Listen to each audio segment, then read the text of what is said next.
Hello everyone, कैसे हैं आप लोग? So as you all know that AWES exam is around the corner. I think 19th and 20th को उसका exam है. So उससे पहले let's discuss some of its previous year questions. तो आज जो हम questions discuss करने वाले हैं वो हैं CDP के questions जो कि पिछले साल AWES एग्जाम्स में पूछे गए थे. ये बिल्कुल लेटेस्ट questions हैं जो बिल्कुल लेटेस्ट प्रीवियस ईयर पेपर से हैं. First question is which of the following statement describe Piaget and Vygotsky views on the language and thoughts correctly? इसमें पूछ रहे हैं कि प्याजे और वाइगॉट्स्की के व्यूज क्या थे लैंग्वेज और थॉट्स को लेकर. So as you all know कि प्याजे और वाइगॉट्स्की दोनों ने ही कॉग्निटिव जो डेवलपमेंट है उस पे थ्योरीज दी थी. और जो प्याजे और वाइगॉट्स्की थे उन दोनों का मानना था कि जो बच्चा है वो अपनी नॉलेज खुद कंस्ट्रक्ट करता है.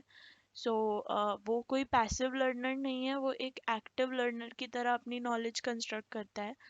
तो उनके व्यूज जो थे वो लैंग्वेज के ऊपर थोड़े डिफरेंट थे, लैंग्वेज और थॉट्स को लेकर. So let's see our options first. तो इसमें एक है कि both view language as emerging from the child's thought.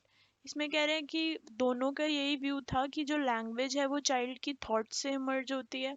जी नहीं, this is incorrect. Second option is both view thought as emerging from the child's language. इसमें कह रहे हैं कि दोनों का ये व्यू था कि जो थॉट है वो चाइल्ड की लैंग्वेज से इमर्ज होती है. ऐसा भी नहीं है. Second is according to Vygotsky, thought emerges first, and according to Piaget, language has a profound impact effect on thought. This is also not correct. The correct option is कि according to Piaget जो thought है वो पहले emerge होती है, and according to Vygotsky language जो है उस पे बहुत profound effect होता है thought का.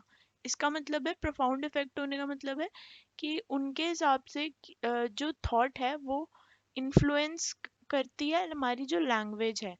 वाइगॉट्स्की के हिसाब से जब बच्चा बिल्कुल छोटा होता है, जब वो स्टार्टिंग जब when he is just beginning his life, वो तभी से ही लैंग्वेज जो है वो उसमें डेवलप होनी शुरू हो जाती है. और बाद में जब जैसे जैसे उसकी थिंकिंग स्किल्स बढ़ती रहती हैं, जैसे जैसे उसकी मेंटल एबिलिटीज बढ़ती रहती हैं, वैसे वैसे लैंग्वेज का जो उसकी थॉट पे इफेक्ट होता है वो और ज़्यादा प्रोफाउंड होता जाता है. So, the correct answer of this question is according to Piaget.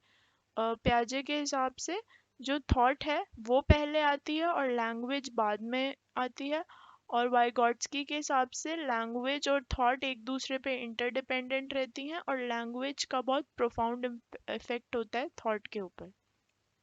Moving on. So our next question is it is said that development is a never ending process. Which of the following defines it? सो ये एक principal दिया हुआ है हमें development का कि development एक never ending process है. तो it is a principle of continuity.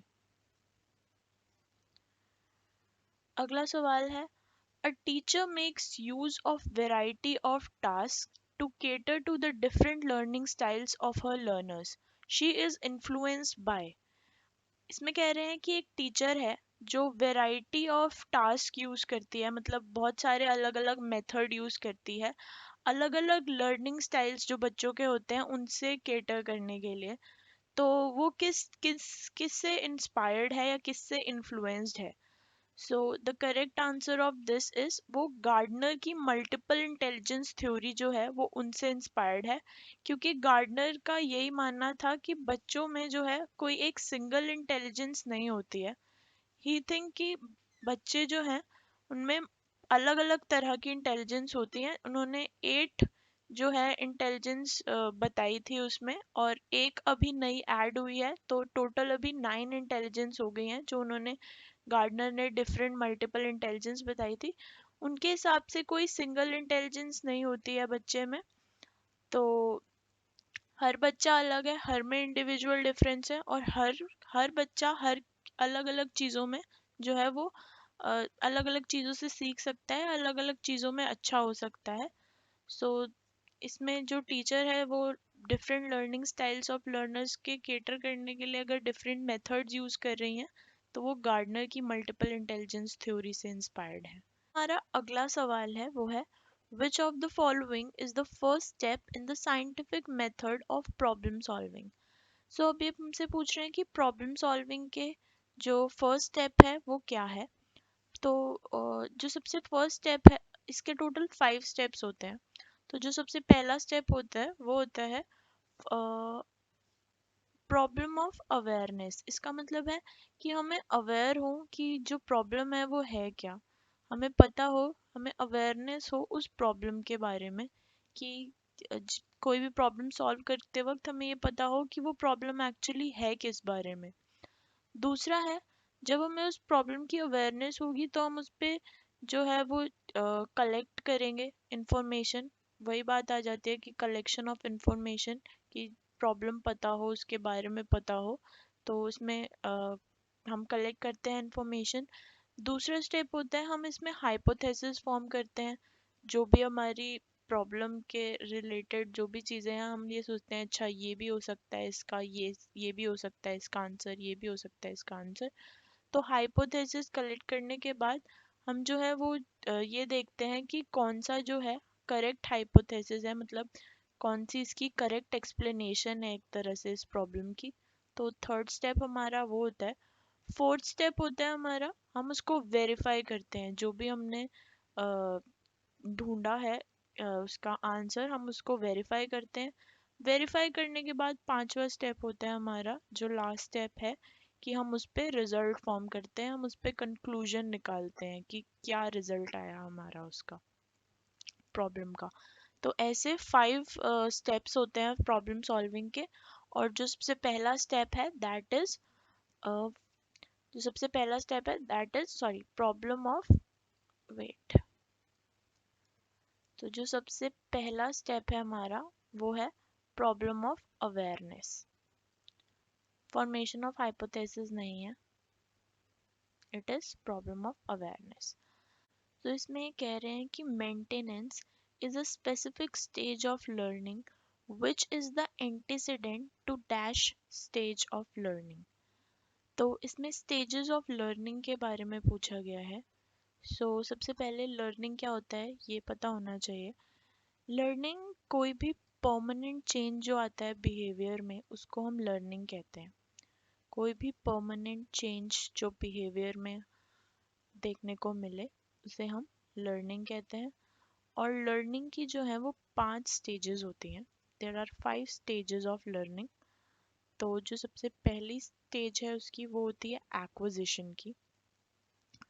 Acquisition में जो बच्चा है वो जो कोई उसे नई स्किल सिखाई जाए तो वो उसको एक्वायर करने की कोशिश करता है, उसे याद करने की कोशिश करता है कि अच्छा ये कैसे कैसे कर रहे हैं, देख के उसे एक्वायर करने की कोशिश करता है। दूसरा स्टेप होता है वो स्किल एक बार जब वो देख के एक्वायर करने की कोशिश करता है तो उसमें उसकी जब वो बार बार प्रैक्टिस करता है तो उसकी फ्लुएंसी डेवलप हो जाती है, यानी हम उसको प्रोफिशिएंसी भी कह सकते हैं। इसका मतलब कि उसके बाद वो बहुत अच्छे से वो चीज़ करने लग जाता है जो उसने सीखी होती है। तीसरा स्टेप होता है मेंटेनेंस। मेंटेनेंस में आता है जो कि ये बता रहे हैं कि मेंटेनेंस में आता है कि जो उसने इसमें फ्लुएंसी डेवलप करी होती है वो उस चीज़ को मेंटेन करके रखता है बहुत टाइम तक। आगे अगर उसकी कोई हेल्प नहीं भी करेगा वो फिर भी वो अच्छे से वो चीज़ कर पाएगा। जो इसका फोर्थ स्टेप होता है उसमें होता है जनरलाइजेशन। जनरलाइजेशन में क्या होता है, जो उसने यहाँ पे अक्वायर करी होती है स्किल वो किसी और काम में भी अगर यूज हो रही होती है तो उसे उस काम में भी यूज कर लेता है, जनरलाइज कर लेता है मतलब उस स्किल को। और पांचवा स्टेप जो इसका होता है वो उसका होता है अडेप्टेशन। अडेप्टेशन का मतलब होता है कि जो उसमें जैसे उसने वो स्किल सीख ली तो अब कोई अगर वो नई स्किल सीखने जा रहा है तो वो उसमें भी वो पुरानी जो उसने प्रीवियसली लर्न स्किल थी उसकी वो इसमें उसका यूज कर सकता है अडेप्टेशन में। तो इसका करेक्ट आंसर पूछ रहे हैं कि ये एंटीसीडेंट ऑफ मेंटेनेंस क्या है, कि मेंटेनेंस के बाद जो है वो कौन सी स्टेज आती है। तो that is generalisation. Moving on. तो हमारा अगला सवाल है, which of the following Which of the following is not one of the primary tasks of a teacher for the effective students learning? कि इनमें से कौन सा वो टास्क नहीं है जो प्राइमरी टास्क होना चाहिए टीचर का, कि एक बच्चे में इफेक्टिव जो है वो लर्निंग डेवलप हो, कि उसकी अच्छे से लर्निंग हो पाए। तो first option is knowing the concept that the students bring to the classroom. अच्छा, तो इसमें कह रहे हैं कि टीचर को ये पता होना चाहिए उन कंसेप्ट्स के बारे में जो स्टूडेंट उससे पूछ रहा है। उसके बाद है transmitting information to the students in a didactic manner. ये डायडैक्टिक मैनर हम अभी डिस्कस करेंगे, बाकी के ऑप्शंस देख लेते हैं। Requiring students to respond to the higher order questions. Okay. Fourth is teaching students how to monitor and improve their own learning by effort. So इसमें ये तो होना चाहिए, टीचर को पता होने चाहिए जो कंसेप्ट बच्चा टीचर से पूछ रहा है उनके बारे में टीचर को पता होना चाहिए। और फोर्थ भी सही है कि teaching students how to monitor and improve their own learning by effort. तो ये भी जो है टीचर का काम मॉनिटर करने का ही होता है। उसके बाद है requiring students to respond to the higher order questioning. अब ऐसा नहीं है कि हम हमेशा बच्चों पे कोई दबाव डाल के उनसे हायर ऑर्डर क्वेश्चनिंग कर रहे हैं, लेकिन एक बार जब उसने कोई चीज़ लर्न कर ली तो we should motivate them to move on to some hot questions जो हायर ऑर्डर थिंकिंग वाले क्वेश्चंस हैं, और उन्हें खुद से सॉल्व करना, ताकि उनकी साइंटिफिक थिंकिंग जो है और जो क्रिटिकल थिंकिंग है वो डेवलप हो सके। उसके लिए इम्पॉर्टेंट है कि स्टूडेंट्स जो है वो रिस्पॉन्ड करें to the higher order question also, उनसे डरे ना। तो ये ऑप्शन भी करेक्ट है। द इनकरेक्ट ऑप्शन जो अभी हमारा है वो है ये, दिस इज इनकरेक्ट। तो ये टीचर का प्राइमरी टास्क नहीं होना चाहिए कि transmitting information to the students in a didactic manner. Didactic manner का मतलब क्या हो जाता है कि जैसे टीचर ही सेलेक्ट करेगी कि कौन सा टॉपिक वो पढ़ाना चाहती है, टीचर ही सेलेक्ट करेगी कि क्या टॉपिक वो आज पढ़ाएगी, टीचर ही सेलेक्ट करेगी कि कौन सा मेथड टीचर को सूट करता है पढ़ाने के लिए। वो ये नहीं देखेगी कि बच्चों को क्या सूट कर रहा है क्या नहीं कर रहा है। और टीचर ही क्वेश्चन करेगी और चाहेगी कि बच्चे उस पर फिर रिस्पॉन्ड करें। तो इसमें जो टीचर है डायडैक्टिक मैनर में क्या हो रहा है कि टीचर जो है वो टीचर सेंटर्ड काम हो रहा है अभी। नाउ दिस मेथड जो ये डायडैक्टिक मेथड है ये बहुत ही ज़्यादा टीचर सेंटर्ड मेथड हो रहा है। So we don't want that. हम चाहते हैं कि एक इफ़ेक्टिव जो स्टूडेंट की लर्निंग है उसके लिए जो मेथड होना चाहिए वो स्टूडेंट सेंटर्ड होना चाहिए, मतलब चाइल्ड सेंटर्ड मेथड होना चाहिए। जो डायडैक्टिक मैनर होता है वो टीचर सेंटर होता है, उसमें टीचर ही सब कुछ सेलेक्ट करती है, वो टॉपिक सेलेक्ट करती है, वो मेथड सेलेक्ट करती है जो उसको सूट कर रहा है, और फिर क्वेश्चन करती है और बच्चों से सोचती है कि वो रिस्पॉन्स अच्छे से दें उसका। So the correct answer of this is transmitting information to the students in a didactic manner. अगला सवाल, तो हमारा अगला क्वेश्चन है, the cognitive ability that comes in the pre-operational period is, इनमें से कौन सी है वो कॉग्निटिव एबिलिटी है जो बच्चों में प्री ऑपरेशनल पीरियड में आती है। चार स्टेजेस होती हैं एज यू ऑल नो। एक सेंसरी मोटर स्टेज होती है, एक प्री ऑपरेशनल स्टेज होती है, एक कॉन्क्रीट ऑपरेशनल स्टेज होती है और एक फॉर्मल ऑपरेशनल स्टेज होती है। जो प्री ऑपरेशनल स्टेज होती है that is from 2 years to 7 years। तो इसमें पूछ रहे हैं इसमें से कौन सी कॉग्निटिव एबिलिटी जो है वो प्री ऑपरेशनल पीरियड में आती है, मतलब 2 से 7 साल के बच्चों के बीच में आती है। So ability of goal directed behavior, ability to take others perspective, hypothetic deductive reasoning, अभी यही काट दो। ये फॉर्मल ऑपरेशनल होती है, जहाँ पे भी आपको हाइपोथेटिकल डिडक्टिव थिंकिंग दिखे वो फॉर्मल ऑपरेशनल में आता है। एबिलिटी फॉर एब्स्ट्रैक्ट थिंकिंग नहीं, ये कॉन्क्रीट में आती है, ये भी नहीं होगा। Ability to takes other perspective नहीं, ability to take others perspective भी 2 से 7 साल का बच्चा नहीं ले पाता अदर्स के पर्सपेक्टिव को, वो उसे अपना ही इज वेरी ईगोइस्टिक कह सकते हैं। तो जो है उसकी ईगो बहुत बड़ी होती है 2 से 7 साल वाले बच्चे की, और वो अपनी ही चीज़ें मनवाना चाहता है, तो अदर्स का पर्सपेक्टिव तो नहीं आएगा। Ability of goal directed behaviour is the correct answer.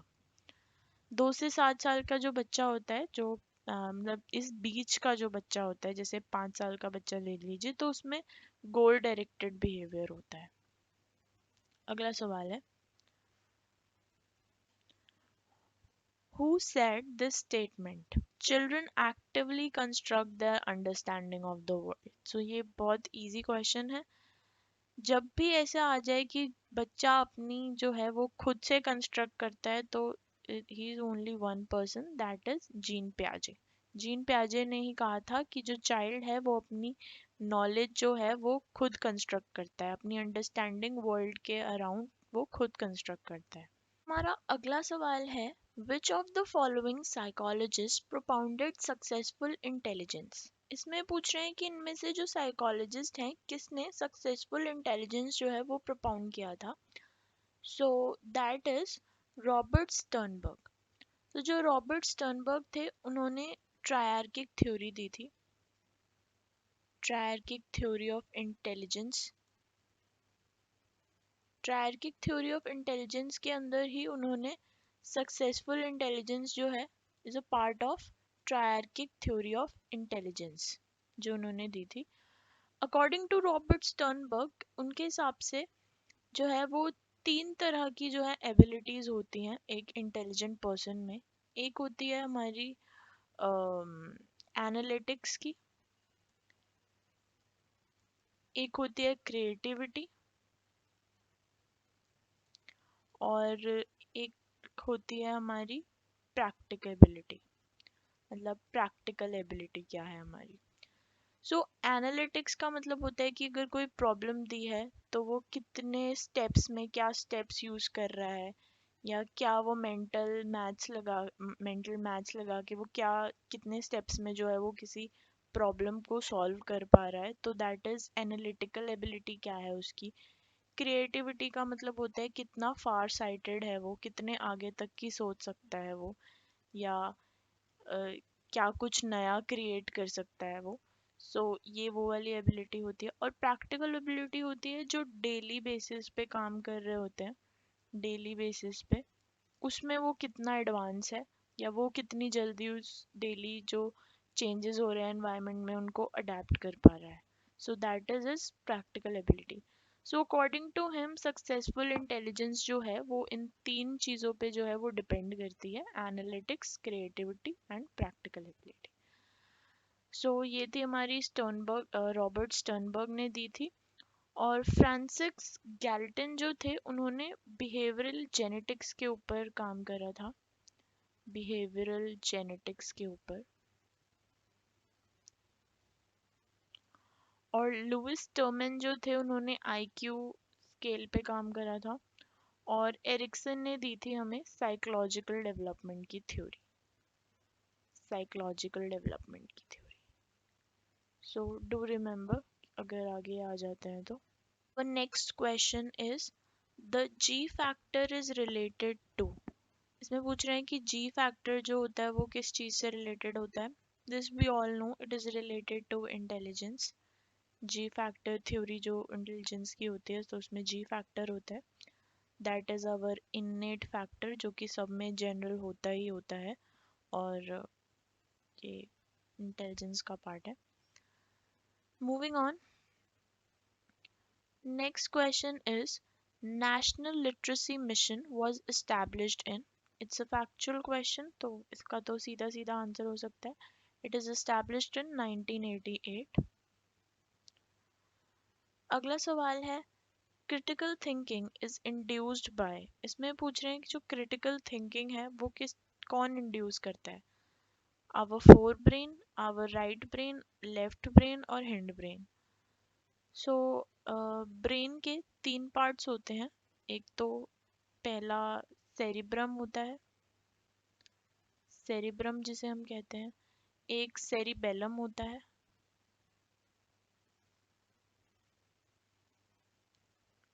एक सेरिबेलम होता है और एक हमारा मिड ब्रेन होता है। जो सेरिब्रम है that is responsible for all the critical thinking, all the critical skills. Critical skills जैसे हमारी होती हैं ऑब्जर्विंग स्किल, कोई चीज़ हम ऑब्जर्व कर रहे हैं तो उसमें हमारा सेरिब्रम यूज़ हो रहा है। और ऑब्जर्विंग कह लें या एनालाइज कह लें, एनालिटिकल स्किल्स जो होते हैं, कोई इन्फेरेंस, अगर हम किसी चीज़ का इन्फेरेंस निकाल रहे हैं तो उसमें हमारी क्रिटिकल थिंकिंग स्किल्स जो होती हैं वो डेवलप होती हैं, तो वो सेरिब्रम का पार्ट होता है। And cerebrum is our fore brain. जो सेरिब्रम है वो हमारा फोर ब्रेन होता है, तो वी कैन कंक्लूड कि critical thinking is induced by our forebrain. Cerebellum is basically जो है वो it is responsible for our movements and our structure कि जो हमारा स्ट्रक्चर है, आर वी मूविंग राइट और नॉट, कि हम सीधे चल रहे हैं कि नहीं है, तो वो सारा सेरिबेलम देखता है। तो next question, mens sana in corpore sano is a Latin proverb which means। So if you, अगर हम इसमें देखें, ऑप्शंस को देखें, obviously we all don't know कि मेंस ना इन कॉर्पोरे सानो का मतलब क्या होता है, we don't know Latin, so how could we know कि इसका मतलब क्या होता है।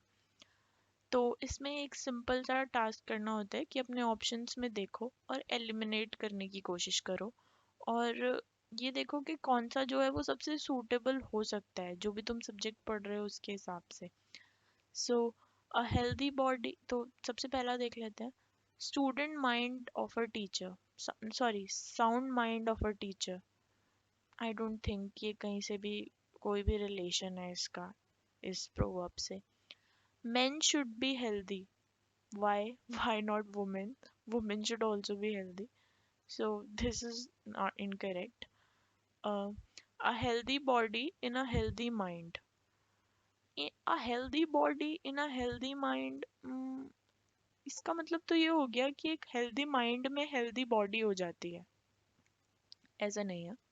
एक healthy, a healthy mind in a healthy body, इसका ये ज़्यादा जो है वो सही है, क्योंकि healthy body in a healthy mind का मतलब हो जाएगा कि हम पॉजिटिव सोचते रहें लेकिन खाते हम जंक फूड रहें। समझ रहे हो? तो ऐसा कैसे चलेगा? ऐसा नहीं चलेगा। अगर हम जंक फूड खाएंगे, ऑब्वियस सी बात है कि एक ना एक टाइम पे हमारी जो थिंकिंग स्किल्स हैं उन पे भी फर्क पड़ेगा, हमारी थिंकिंग भी अ, उससे इफेक्ट होगी अगर हम गलत चीज़ें खाएंगे या फिर कुछ ऐसे गलत कोई भी पदार्थ लेंगे। So it is important to have a healthy body for a healthy mind. So जैसे हम कहते भी हैं कि a healthy mind stays in a healthy body. So this seems to be more correct and this is the correct answer also. Moving on, ये हमारा next question है. The focus of methods of teaching is on the child in society and his activities rather than the book. This means, sorry, this method, okay, this method is, what is this method, कि the focus of method of teaching is on the child in society and his activities rather than book. So कौन से method के हिसाब से जो हम child की activities हैं उसकी सोसाइटी में हम उस पे फोकस करते हैं रादर देन कि हम बुक पढ़ाने में लगे रहें, सो that is pragmatic method. Pragmatic method बहुत ही प्रैक्टिकल मेथड होता है, तो वो चाहता है कि बच्चा जो है वो प्रैक्टिकली एक्टिवली सीखे, सोसाइटी से सीखे, अपनी एक्टिविटीज़ के थ्रू सीखे। तो एक्टिविटीज़ के थ्रू सीखना मतलब प्रैक्टिकल, और प्रैक्टिकल की जहाँ बात आती है तो वहाँ आता है हमारा प्रैग्मेटिक मेथड।